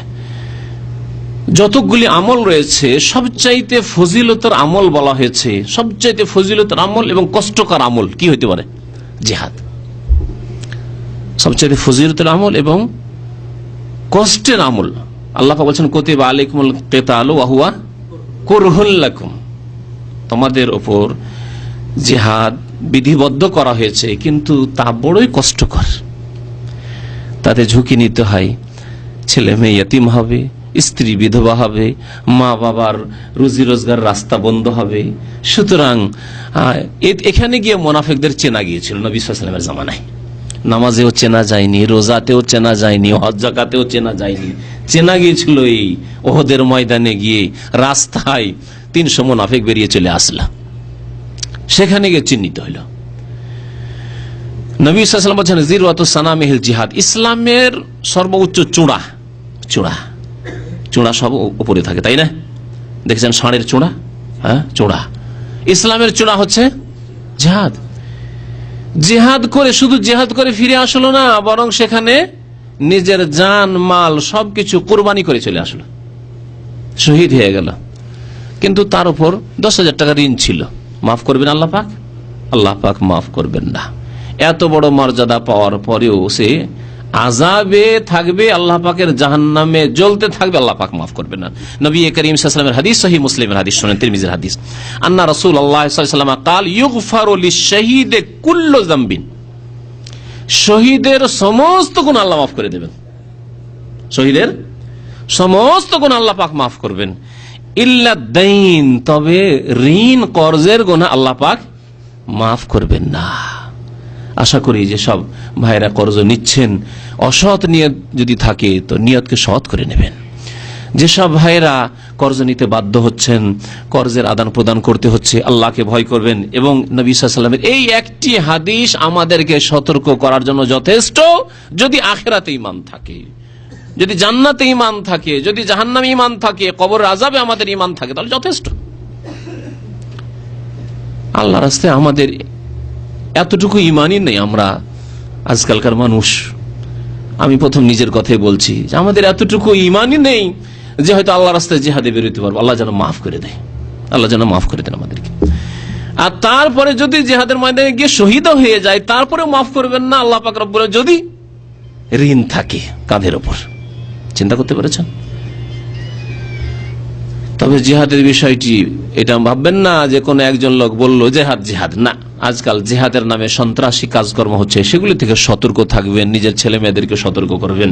জিহাদের শরীয়তে বেশ কিছু শর্ত রয়েছে, সেই শর্তগুলি পূরণ করতে হবে। সেই অবস্থা যখন তৈরি হবে, তখন আল্লাহ পাক রব্বুল আলামিন জিহাদ ফরজ করেছেন, সশস্ত্র জিহাদ। আর না হলে কথার জিহাদ, কলমের জিহাদ, দাওয়াতি জিহাদ, কোরআনের জিহাদ, এসব জিহাদ সর্ব অবস্থায় মওজুদ রয়েছে। নফসের জিহাদ, নিজের সাথে জিহাদ, শয়তানের বিরুদ্ধে জিহাদ, পাপিষ্টদের বিরুদ্ধে জিহাদ, অন্যায়কে নির্মূল করার ক্ষেত্রে কথার দ্বারা অন্তরে ঘৃণা করে সর্বনিম্ন স্তর, এই সব সমস্তগুলি জিহাদের শামিল। তো জিহাদ বহু প্রকার রয়েছে, যেগুলি আল্লাহ পাক রব্বুল আলামিন আমাদেরকে তৌফিক দিয়েছেন, সেগুলি যেন সুন্দরভাবে আদায় করার তৌফিক দান করেন। আর যতদূর আমাদের তৌফিক দেননি বা সেসবের শর্ত পুরো হয়নি, আল্লাহ পাক যখন শর্ত পুরা করবেন, তখন উম্মতে মুসলিমা তা আদায় করবে। নবী করিম সাল্লাল্লাহু আলাইহি ওয়াসাল্লামের আরেকটি হাদিস শোনাই, মুসলিমে এবং নাসাইতে রয়েছে। কালা রাসূলুল্লাহ সাল্লাল্লাহু আলাইহি ওয়াসাল্লাম, রাসূলুল্লাহ সাল্লাল্লাহু আলাইহি ওয়াসাল্লাম কে এক সাহাবী বলছেন, জিজ্ঞাসা করছেন, নবী সাল্লাল্লাহু আলাইহি সাল্লাম জিজ্ঞাসা করলেন যে কি বললে তুমি, জিজ্ঞাসা করলেন, নবী সাল্লাল্লাহু আলাইহি সাল্লাম হয়তো শুনেছেন, আবার রিপিট করে শুনতে চাইছেন। কাইফা কুলতা, কি প্রশ্ন করলে তুমি, বলছেন প্রশ্ন করে, আর আইতে, আচ্ছা বলুন তো ইয়া রাসূলুল্লাহ, ইন কুতিলতু ফি সাবিলিল্লাহ, আল্লাহর রাহে যদি আমি হত্যা হয়ে যাই, আল্লাহর রাস্তায় শহীদ হয়ে গেলাম, আ ইউকাফফারু আন্নি খাতায়া, আমার গুনাহ খাতা কি মাফ হবে, আমার গুনাহ মাফ হবে, আল্লাহর রাস্তায় আমি শহীদ হয়েছি। ফাকাল রাসূলুল্লাহ সাল্লাল্লাহু আলাইহি ওয়াসাল্লাম, নবী করিম সাল্লাল্লাহু আলাইহি ওয়াসাল্লাম বলেন, নাম ওয়া আনতা সাবিরুন মুহতাসিবুন মুকবিলুন গায়রু মুদবির, তবে এই রাস্তায় গিয়ে গুনাহ মাফ হবে যদি তুমি ধৈর্যশীল হও।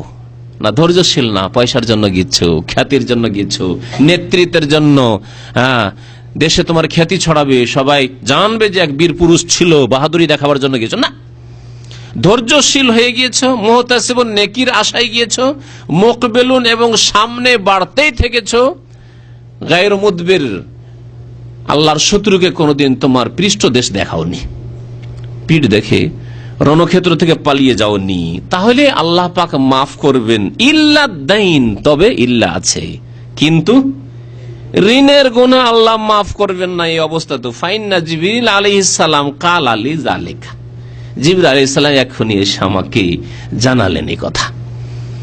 তোমার প্রশ্ন হইল, নবী সাল্লাল্লাহু আলাইহি ওয়াসাল্লামকে যদি প্রশ্ন করা হয়তো দিন সম্পর্কে, ওহির অপেক্ষায় থাকতেন, যদি এর আগে ওহি না নাজিল হয়ে থাকে, যদি এর উত্তর আগে এসে থাকে তাহলে সেই উত্তরই দিলেন। কোরআন এবং হাদিসে ওহি কোরআনী আকারে হোক আর হাদিসের আকারে হোক, যদি ওহি এসে থাকে তো ভালো কথা, আর যদি ওহি না এসে থাকে তাহলে প্রতীক্ষায় থাকতেন জিজুরে আসুক, আর একটু নীরব থাকতেন।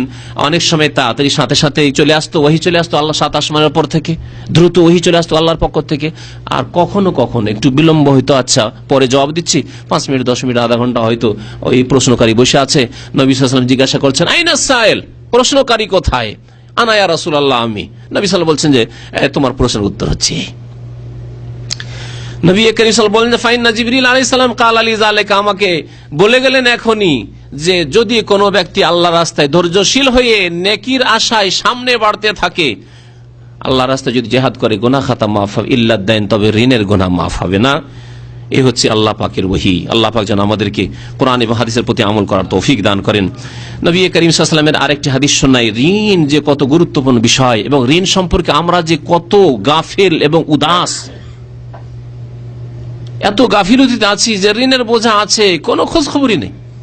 অনেক টাকা 10 বছর আগে কারো ধার খেয়ে রেখেছেন, কোন ডিস্ট্রিক্টে ছিলেন ওখান থেকে চলে এসছেন, আর হয়তো অন্য কোনো দেশে গিয়েছিলেন ওখানে খেয়েছেন, কুয়েতে গিয়েছেন ওখান থেকে কিছু খেয়েছেন, কেউ গিয়েছিলেন আপনার মালয়েশিয়া ওখান থেকে খেয়েছেন, কোনো খবর নেই, কে দিয়ে চলে গেছেন, খবরই নেই।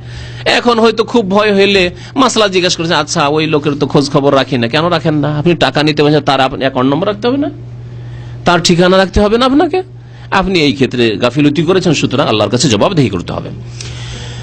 নবী করিম সাল্লাল্লাহু আলাইহি ওয়াসাল্লাম থেকে আবু হুরায়রা রাদিয়াল্লাহু তাআলা আনহু বর্ণনা করছেন, নাফসুল মুমিনি মুআল্লাকাতুন বিদাইনিহি হাত্তা ইউকদা আনহু, মুমিন বান্দার আত্মা তার ঋণের সাথে ঝুলন্ত অবস্থায় থাকে, হ্যাঙ্গিং থাকে। নাফসুল মুমিনি মুআল্লাকাতুন বিদাইনিহি, তার ঋণ লোনের সাথে মুমিন বান্দা, বলা হয়নি ফাসিকের কথা, বলা হয়নি বেনামাজির কথা, বলা হয়নি কাফেরের কথা, মুমিন 5 ওয়াক্ত নামাজি, তারপরও তার আত্মা তার ঋণের সাথে ঝুলন্ত অবস্থায় আছে। কতক্ষণ পর্যন্ত? হাত্তা ইউকদা আনহু, যতক্ষণ পর্যন্ত ঋণ পরিশোধ করা না হবে, সে নিজে করে মরুক আর না হলে তার পক্ষ থেকে কেউ করুক, যতক্ষণ পর্যন্ত ঋণ পরিশোধ না হয়েছে আল্লাহ পাক মাফ করবেন না, এবং তার আত্মা ওই ঝুলন্ত অবস্থায় আযাবে থাকবে। ফাঁসির মঞ্চে যদি কেউ ঝুলে থাকে, কোন লাশ ঝুলে থাকে, কেমন লাগবে দুনিয়াতেই, আর আল্লাহ পাকের আযাব যে এর চাইতে কত শক্ত আযাব হবে আল্লাহ পাক ভালো জানেন। সেই জাহান্নামে ঝুলন্ত অবস্থায় থাকতে। হাদিস মুসনাদ আহমদে রয়েছে, তিরমিজিতে রয়েছে, ইবনে মাজাহ রয়েছে। হাদিসটি আল্লামা নাসিরুদ্দিন আলবানী রাহমাতুল্লাহ বলছেন যে সহিহ। নবী করিম সাল্লাল্লাহু আলাইহি সাল্লাম যার উপর ঋণ থাকতো জানাজা তার পড়তেন না, জানাজা পড়তেন না। সুতরাং এটি হচ্ছে নবী সাল্লাল্লাহু আলাইহি ওয়াসাল্লামের সুন্নাত। হাদিসগুলি শোনাচ্ছি দুই একটি, পরে মনে রাখবেন যে কোনো ব্যক্তির ওপর যদি ঋণ থাকে, জানতে পারলেন যে ঋণ আছে, জানাজা পড়তে চলে গেছেন অথবা জাননি তার আগেই এই লোকের উপর ঋণ আছে, যতক্ষণ ঋণ পরিশোধ না করা হবে এলাকার সৎ লোকের, আলেম ওলামা, পরেজগার লোকেরা, মুত্তাকি লোকেরা, হালাল যারা খায়, ভালো মানুষরা, তারা নামাজ পড়বে না। দলিল, নবী করিম সাল্লাল্লাহু আলাইহি সাল্লাম নিজে নামাজ পড়েননি, সাহাবায়ে কেরাম নবী সাল্লাল্লাহু আলাইহি ওয়াসাল্লামের তুলনায় সাহাবায়ে কেরাম সেই জামানার সাধারণ, যদি আমাদের তুলনায় তারা বিশিষ্ট ব্যক্তিত্ব, কিন্তু নবী সাল্লাল্লাহু আলাইহি সাল্লামের সামনে তারা সেই জামানার সাধারণ মুমিন। নবী সাল্লাল্লাহু আলাইহি সাল্লাম সাল্লু আলা সাহিবিকুম, তোমরা নামাজ পড়ো, আমি মুহাম্মদ সাল্লাল্লাহু আলাইহি সাল্লাম এই ব্যক্তির জানাজার নামাজ পড়বো না। আজকালকার জামানায় বিশিষ্ট আলেম ওলামা, এলাকার পরেজগার লোকেরা, নেতৃস্থানীয় ব্যক্তিরা তারা বলবে যে অমুক ব্যক্তির উপর ঋণ আছে, সুতরাং আমরা তার জানাজা পড়বো না, ঘোষণা করে দিবে, যাতে করে আগামীতে এলাকার কোন লোক এই ঋণের অবস্থায় না মারা যায়। আর ভালো করে তার জানা থাকে যে ঋণের অবস্থা, আমি যদি মারা যাই তো আমার সাথে এই রকমই হবে, আমারও জানাজা এলাকার আলেম ওলামারা পরেজগার লোকেরা পড়বে না, যাদের দোয়া কবুল হইতে পারে। মুত্তাকি পরেজগার তাহাজ্জুদ গুজার এলাকার যারা সলেহীন নেতৃস্থানীয় ব্যক্তি, ভালো মানুষরা, তারা আমার জানাজা পড়বে না। ওই বেদিন বেনামাজি ফাসেক ওদের হাতে ছেড়ে দেওয়া হবে, ওদেরকে দিয়ে আমাকে মাটিতে পোঁতা হবে। এ কথা জানা থাকলে সংশোধন হবে না? সংশোধন অবশ্যই হবে। এইরকমই আত্মহত্যার ক্ষেত্রেও মাসলা, জানাজা পড়বে কিন্তু একেবারে সাধারণ লোকেরা জানাজা পড়বে, নেক লোকেরা জানাজা পড়বে না। বেনামাজের মাসলা এর চাইতে মারাত্মক, বেনামাজের মাসলা এর চাইতে মারাত্মক। আল্লামা ইবনে উসাইমিন রাহমাতুল্লাহি আলাইহি নামাজ ত্যাগের বিধানে উল্লেখ করেছেন যে কেউ জানাজা পড়বে না, বেনামাজের জানাজা কেউ পড়বে না, শত পড়বে না, অশত পড়বে না, আলেমও পড়বে না, জাহেলও পড়বে না, কেউ পড়বে না, এমনিতে নিয়ে গিয়ে পুঁতে দেবে। এই বিষয়ের উপর বেশ কিছুদিন আগে বিস্তারিত আলোচনা হয়েছে, সুতরাং আর সেদিকে যাচ্ছি না। সালামা ইবনুল আকওয়া রাদিয়াল্লাহু তাআলা আনহু নবী করিম সাল্লাল্লাহু আলাইহি ওয়াসাল্লামের সাহাবী। এই সাহাবীর একটি বৈশিষ্ট্য আছে, এখানে আলোচনার মধ্যে বলি। সালামা ইবনুল আকওয়া রাদিয়াল্লাহু তাআলা এত বেশি দৌড় দিতে পারতেন, রান, এত ফাস্ট ছিলেন তিনি যে শক্তিশালী ঘোড়া এবং তাকে কম্পিটিশন লাগানো হয়তো, ঘোড়ার আগে তিনি দৌড়িয়ে ফাস্ট হয়ে যেতেন।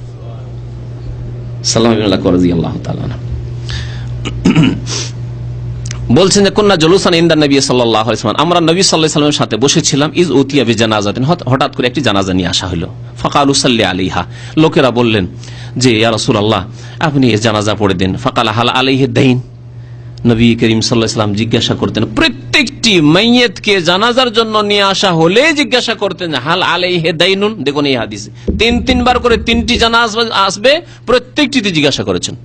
তাহলে বোঝা গেল এই হাদিস থেকে যে যেই ব্যক্তি ইমাম হবেন, এলাকার খতিব হবেন, অথবা যেই ব্যক্তি নেতৃস্থানীয় ব্যক্তি আর ইমামতিতে যাচ্ছেন জানাজার, তিনি জিজ্ঞাসা করবেন যে ভাই এই যে মৃত ব্যক্তি আর মাইয়িত নিয়ে আসা হয়েছে, লাশ নিয়ে আসা হয়েছে, এর ওপর কি ঋণ আছে, কারো কোনো দাবি দেওয়া আছে, কারো কোনো কর্জা আছে, বলুন এখন। হাল আলাইহি দাইনের সুন্নতের উপর আমল করবে। নবী করিম সাল্লাল্লাহু আলাইহি ওয়াসাল্লাম জিজ্ঞাসা করলেন হাল আলাইহি দাইন, এর ওপর কি কোনো লোন আছে? কালু, লোকেরা বলল লা ইয়া রাসূলুল্লাহ, কোনো ঋণ নেই। কালা ফাহাল তারাকা শাইআন, কোনো কিছু আছে, ধন সম্পদ টাকা পয়সা আছে, জমি জায়গা আছে? কালুল্লাহ, কিছু নেই। ফাসাল্লা আলাইহি, জানাজা পড়লেন। সুম্মা উতিয়া বিজানাজাতিন উখরা, আরেকটি জানাজা নিয়ে আসা হলো, দ্বিতীয় জানাজা। ফাকালু ইয়া রাসূলুল্লাহ সাল্লি আলাইহি, আল্লাহ রাসূল সাল্লাল্লাহু আলাইহি ওয়াসাল্লাম আপনি জানাজা পড়ুন।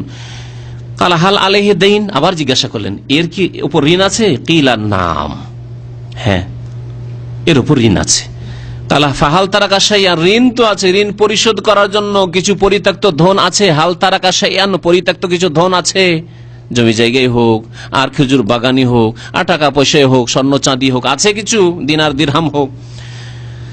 কালু, লোকেরা বললেন সালাসাতু দানানির, 3 দিনার আছে, 3টি স্বর্ণ মুদ্রা আছে। ফাসাল্লা আলাইহা, নবী সাল্লাল্লাহু আলাইহি ওয়াসাল্লাম দেখলেন যে ওর ওপর 2 দিনার, একটি রিওয়ায়াত আছে, অথবা 3 দিনারই হোক, বিভিন্ন রিওয়ায়াত রয়েছে। ওর ঋণ ছিল, ঋণ পরিশোধ ওই দিয়ে হয়ে গেল। নবী সাল্লাল্লাহু আলাইহি ওয়াসাল্লাম কি করলেন? ঋণ পরিশোধ যখন করে দেওয়া হলো, জানাজা পড়লেন। সুম্মা উতিয়া বিসালিসা, তারপরে তৃতীয় ব্যক্তিকে নিয়ে আসা হলো। ফাকালু সাল্লি আলাইহা, সাহাবায়ে কেরামরা বললেন যে ইয়া রাসূলুল্লাহ এই ব্যক্তির জানাজার নামাজ পড়িয়ে দেন। কালা হাল তারাকা শাইআন, কিছু আছে? কালুল্লাহ, কিছু নেই, পরিত্যক্ত ধন নেই, একেবারে নিঃস্ব ব্যক্তি, সর্বহারা ব্যক্তি। কালা ফাহাল আলাইহি দাইনুন, এর উপর ঋণ আছে? কালু নাম, হ্যাঁ ঋণ আছে, ঋণ আছে। সালাসাতু দানারি, 3 দিনার, এর উপর ঋণ আছে, আর ঋণ পরিশোধের ব্যবস্থা নেই। নবী করিম সাল্লাল্লাহু আলাইহি ওয়াসাল্লাম কি বললেন? সাল্লু আলা সাহিবিকুম, তোমরা তোমাদের সাথীর জানাজা পড়ে নাও, তোমরা তোমাদের সঙ্গীর জানাজা পড়ে নাও। কালা আবু কাতাদা আনসারী রাদিয়াল্লাহু তাআলা বলে, সাল্লি আলাইহি ইয়া রাসূলুল্লাহ ওয়া আলাইয়া দাইনুহু, হে আল্লাহ রাসূল সাল্লাল্লাহু আলাইহি ওয়াসাল্লাম, আপনি জানাজার নামাজ পড়িয়ে দেন আর আমি আমার কাঁধে তার ঋণ পরিশোধের দায়িত্ব নিয়ে নিলাম, আমি দায়িত্ব নিয়ে নিলাম। তাহলে এই উম্মতে এইরকম মুখলেস ব্যক্তি হইতে হবে। এটি হচ্ছে সাহাবায়ে কেরামের সিরাত। এমন নয় যে একজন লোক আল্লাহর আযাবে ফেসে আছে, একজন ভালো মানুষ হইতে পারে, আমাদের সমাজে অনেক ভালো মানুষ আছে, অভাবের কারণে ঋণের অবস্থায় মারা গেছে, আর তাকে এতে ফাঁসিয়ে দেবেন না, তাকে ব্যবস্থা দেন, তাকে আল্লাহর আযাব থেকে রেহাই দেন, কারজে হাসানা দেন, দান করে দেন।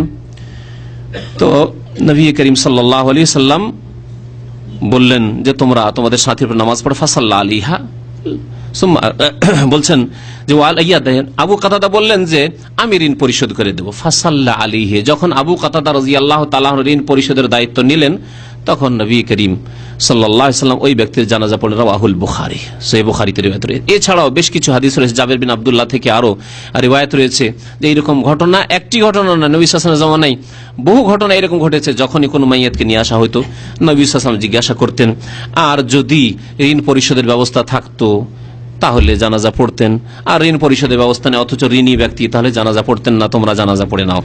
একটি হাদিসের শেষ অংশ বলছি, মুসনাদ আহমদে রয়েছে আর মুস্তাদরাক হাকিমে হাদিসটি রয়েছে, হাদিসটি সহিহ, আল্লামা নাসিরুদ্দিন আলবানী রাহমাতুল্লাহ বলেছেন। একটি লোকের জানাজা ওই রকম, নবী সাল্লাল্লাহু আলাইহি ওয়াসাল্লাম বললেন যে আমি পড়বো না। আবু কাতাদা দায়িত্ব নিলেন, দায়িত্ব নিয়ে জাবের বিন আব্দুল্লাহ রাদিয়াল্লাহু তাআলা বর্ণনা করেছেন, নেওয়ার পরে বিলম্ব করেছে, আদায় করতে বিলম্ব করেছেন। নবী সাল্লাল্লাহু আলাইহি ওয়াসাল্লাম বারবার জিজ্ঞাসা করছেন, ওই যে টাকাটার দায়িত্ব নিয়েছো ঋণ পরিশোধের, ঋণ পরিশোধ করেছো? জানাজার নামাজ তো তার ওয়াদার ভিত্তিতে পড়া হয়ে গেছে, ঋণ পরিশোধ করেছে। একদিন পরে ঋণ পরিশোধ করেছে, বলছেন ইন্নামা মাতা আমসি ইয়া রাসূলুল্লাহ, তো কালকে মারা গেছে, ঋণ পরিশোধ করে দেব, দায়িত্ব নিয়েছি করে দেব। কালা ফাআদা ইলাইহি মিনাল গাদ, আবার আরেকদিন পরে জিজ্ঞাসা, ফাকালা লাকাদ কাযাইতুহুমা ইয়া রাসূলুল্লাহ, দুটি দিনার ছিল আমি তার পক্ষ থেকে পরিশোধ করে দিয়েছি। ফাকালা রাসূলুল্লাহ সাল্লাল্লাহু আলাইহি ওয়াসাল্লাম, নবী করিম সাল্লাল্লাহু আলাইহি ওয়াসাল্লাম বলেন, আল আন বারিদাত আলাইহি জিলদাতুহু, এতক্ষণে তার শরীরের চামড়াগুলি ঠান্ডা হইল আগুন থেকে, জাহান্নামের। সুবহানাল্লাহ। এতক্ষণ পর্যন্ত সেই ব্যক্তি জাহান্নামের আগুনে দাও দাও করে জ্বলছিল, আল আন বারিদাত আলাইহি জিলদাতুহু, এখন তার চামড়া ঠান্ডা হইল আগুন চলে, মানে আগুনটা নিমালো জাহান্নামের। সুবহানাল্লাহ। চিন্তা করতে পেরেছেন? কে? আল্লাহ রাসূলের সাহাবী, মৃত ব্যক্তি মাইয়াত রাসূলুল্লাহ সাল্লাল্লাহু আলাইহি ওয়াসাল্লাম সাহাবী, একজন নিম্নমানের সাহাবীর মর্যাদা এই উম্মতের যে কোনো মুহাদ্দিস চাইতে অনেক বড়, যে কোন ইমাম চাইতে অনেক বড়, যাদের সম্পর্কে আল্লাহ পাক আম ভাবে কি বলেছেন, রাদিয়াল্লাহু আনহুম ওয়া রাদু আনহু, আল্লাহ তাদের রাজি হয়ে গেছেন এবং তারাও আল্লাহ পাকের নিয়ামত পেয়ে জান্নাত পেয়ে সন্তুষ্ট হয়ে যাবে, যাদেরকে আল্লাহ পাক সার্টিফিকেট দিয়েছেন। তাদের সম্পর্কে নবী করিম সাল্লাল্লাহু আলাইহি ওয়াসাল্লাম এরকম সতর্কবাণী করেছেন যে দেখো আগুনে জ্বলতেছিল যতক্ষণ পর্যন্ত তুমি ঋণ পরিশোধ করনি। আরো এই বিষয়ের উপর বেশ কিছু কথাবার্তা রয়েছে, আশা করি আগামীতে আলোচনা হবে। এই বিষয়টি সম্পর্কে হয়তো আগামী শুক্রবারে সেরে দিতে পারি, কারণ শুক্রবার অনেক নতুন ভাইরা আসেন যারা হয়তো এই দিনে আসতে পারেন না, সুতরাং এর বাকি ভাগটা শুক্রবার হয়তো আলোচনা করে দেব। আল্লাহ পাক যেন নেক আমলে তৌফিক দান করেন, আল্লাহ পাক আমাদের গুনাহ খাতা যেন মাফ করেন, আল্লাহ পাক আমাদেরকে যেন ঋণ থেকে প্রথম বেঁচে থাকার তৌফিক দান করেন। ঋণ থেকে বাঁচার জন্য আমাদেরকে নবী সাল্লাল্লাহু আলাইহি ওয়াসাল্লাম দোয়া শিখেছেন, সেই দোয়াগুলি পাঠ করে, আল্লাহুম্মা কফিনা বিহালালিকা আন হারামিকা ওয়া আগনিনা বিফদলিকা আম্মান সিওয়াক, আল্লাহুম্মা ইন্নী আউযু বিকা ওয়া আল্লাহুম্মা ইন্না নাউযু বিকা মিনাল জুবনি ওয়াল বুখলি ওয়াল আজজি ওয়াল কাসলি ওয়া মিন গালাবাতিদ দাইনি ওয়া কাহরির রিজাল।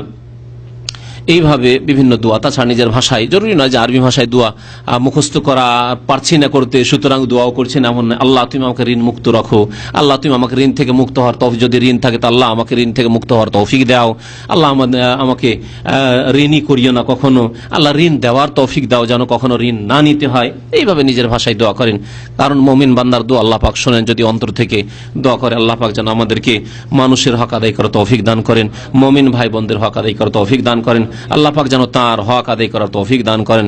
আল্লাহ দুনিয়াতে আমাদেরকে যেন সুখী করেন, আমাদের রিজিকে বরকত দান করেন। আল্লাহ আমাদেরকে যতদিন রাখবেন দুনিয়াতে যেন সুস্থ রাখেন, আল্লাহ পাক যেন ঈমানের অবস্থায় রাখেন, আর শেষখানি কালেমা লা ইলাহা ইল্লাল্লাহ মুহাম্মাদুর রাসূলুল্লাহর শাহাদাত দেওয়ার জন্য তৌফিক দান করেন। আল্লাহ আমাদের সকলকে যেন জান্নাতুল ফিরদাউস দান করেন, আল্লাহ আমাদের গুনাহ খাতা যেন মাফ করে দেন। রব্বানা আতিনা ফিদ দুনিয়া হাসানা ওয়া ফিল আখিরাতি হাসানা ওয়া কিনা আযাবান নার। রব্বানা যালামনা আনফুসানা ওয়া ইল্লাম তাগফির লানা ওয়া তারহামনা লানাকুনান্না মিনাল খাসিরিন। সুবহানা রাব্বিকা রাব্বিল ইজ্জাতি আম্মা ইয়াসিফুন ওয়া সালামুন আলাল মুরসালিন ওয়ালহামদুলিল্লাহি রাব্বিল আলামিন।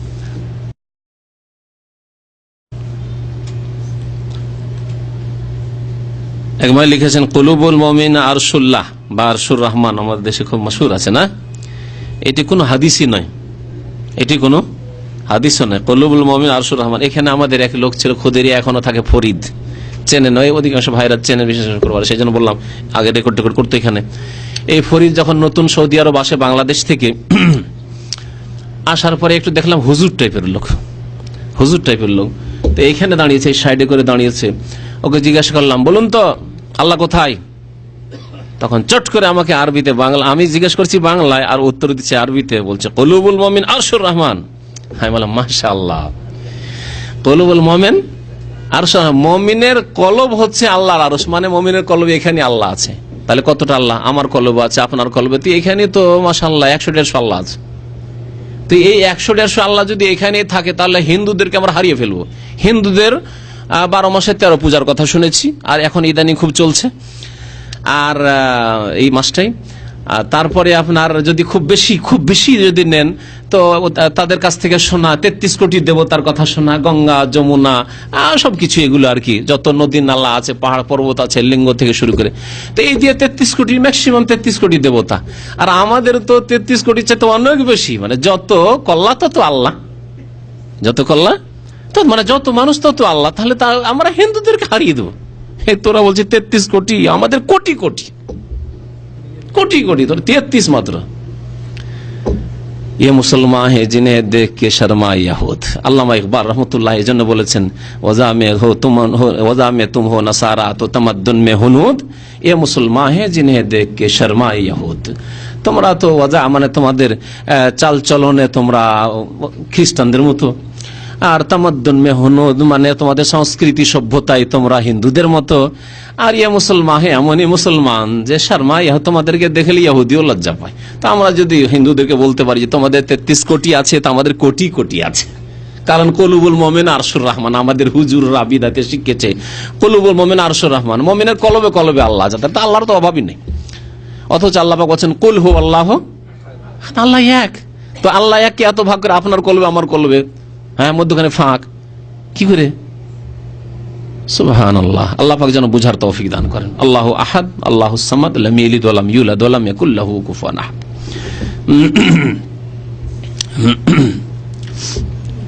আর কোন প্রশ্ন আছে? আজকে লিখিত প্রশ্ন এটাই। হ্যাঁ, বাস একজনের প্রশ্ন না, অন্যজনের। ঋণ আছে কিনা, ঠিক আছে, কিন্তু তার আগে থেকে সতর্ক হইতে হবে, তার আগে থেকে পরিবারের লোকদেরকে সতর্ক হইতে হবে। বিশেষ করে যখন অসুস্থ হয়ে গেছে, তখন ওই ব্যক্তি, যে ব্যক্তি অসুস্থ, তাকে সজাগ হইতে হবে, লিখিয়ে দিতে হবে যদি আগে নাও লিখা থাকে। আর ব্যক্তিকেও হইতে হবে, যে ব্যক্তি হয়তো মারা যাচ্ছে বা অসুস্থ, সেই ব্যক্তিকে সজাগ হইতে হবে, আর তার আত্মীয় স্বজনকে সজাগ হইতে হবে, আর আমাদের জাতিকেও সজাগ হইতে হবে, গ্রামবাসীকেও সজাগ হইতে হবে। কোন ব্যক্তি জানাই থাকে যে এই লোকের ঋণ না অভ্যাস আছে, তাহলে ওর সম্পর্কে আরেকটু সজাগ হইতে হবে যে ঋণের অবস্থা আছে নাকি। কি বললেন? হ্যাঁ, যদি কোনো মুমিন ভাই যদি দায়িত্ব নিয়ে নেয় যে ঠিক আছে আমার জিম্মায় থাকলো, জামানত নিয়ে নেয়, যেমন আবু কাতাদা রাদিয়াল্লাহু তাআলা নিয়েছেন, সবচেয়ে ভালো, তাহলে নেক লোকেরা জানাজা পড়বে। আর না হলে যতক্ষণ পরিশোধ করা হবে না, তাহলে নেক লোকেরা বেঁচে থাকবে, যাতে এলাকার লোককে, যারা ঋণ নয়, অভ্যস্ত, ঋণ দিচ্ছে না, হাত ভারী, তাদের সংশোধন করার উদ্দেশ্য এই পানিশমেন্টকে ভয় করবে যে এইরকমই আমার হবে, যে আমারও অনেক ভালো মানুষেরা জানাজা পড়বেন না যদি ঋণ নিয়ে এরকম মরে যায়। তাহলে জি।